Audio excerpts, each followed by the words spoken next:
વડોદરાની નવી કલેક્ટર કચેરી બહાર ડોક્ટર બાબા સાહેબ આંબેડકરના અપમાન બદલ ગૃહમંત્રી અમિત શાહના રાજીનામાની માંગ સાથે બહુજન સમાજ પાર્ટીએ ધરણા યોજીને વિરોધ પ્રદર્શન કર્યું હતું। સંસદમાં દેશના ગૃહમંત્રી અમિત શાહે ડોક્ટર બાબા સાહેબ આંબેડકર વિશે કરેલા વિવાદિત નિવેદનને લઈને સમગ્ર દેશમાં વિરોધ નોંધાઈ રહ્યો છે।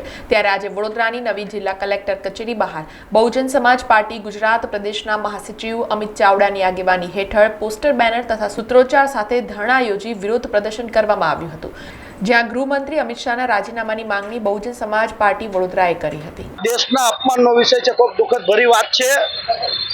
દેશના સંવિધાનના નિર્માતા ડોક્ટર બાબા સાહેબ આંબેડકર કે જેમના થકી આ દેશ પૂરો જ્યારે ચાલતો હોય અને ત્યારે આવા ડોક્ટર બાબા સાહેબ આંબેડકરનું આંબેડકર આંબેડકર આંબેડકર આંબેડકર એમ 6 વખત બોલી અને આનું નામ લીધા વિના તમે ભગવાનનું નામ લીધું હોય તો તમને સ્વર્ગ મળી જશે એવી દેશના સંવિધાનના મંદિરમાં એક આવો તરીપાર ગૃહમંત્રી અંધશ્રદ્ધા ફેલાવવાની વાત કરે કે તમને સ્વર્ગ મળી જાય અને બાબા સાહેબ આંબેડકરનું અપમાન કરે।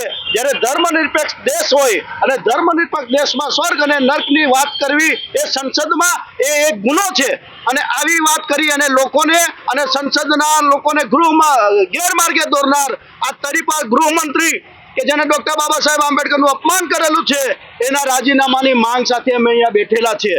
પણ એની સાથે સાથે આપણે દુઃખ સાથે જણાવી દઉં કે એમના એક બીજા ગૃહમંત્રી ગુજરાતના ગૃહમંત્રી હંમેશા એમ કહેતા હોય છે કે અમે ચમરબંધીઓને જેલમાં પૂરી દઈશું, ચમરબંધીઓને જેલમાં પૂરી દઈશું।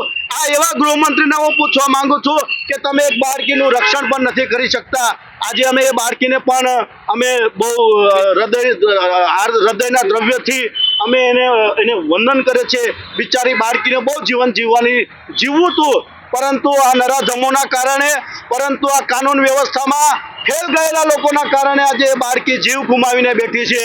સમાચારોના સતત અપડેટ માટે TNN ન્યૂઝને YouTube પર સબસ્ક્રાઇબ કરી બેલ આઇકોન પ્રેસ કરો અને અમારી સાથે જોડાયેલા રહો Facebook, Instagram અને Twitter ઉપર।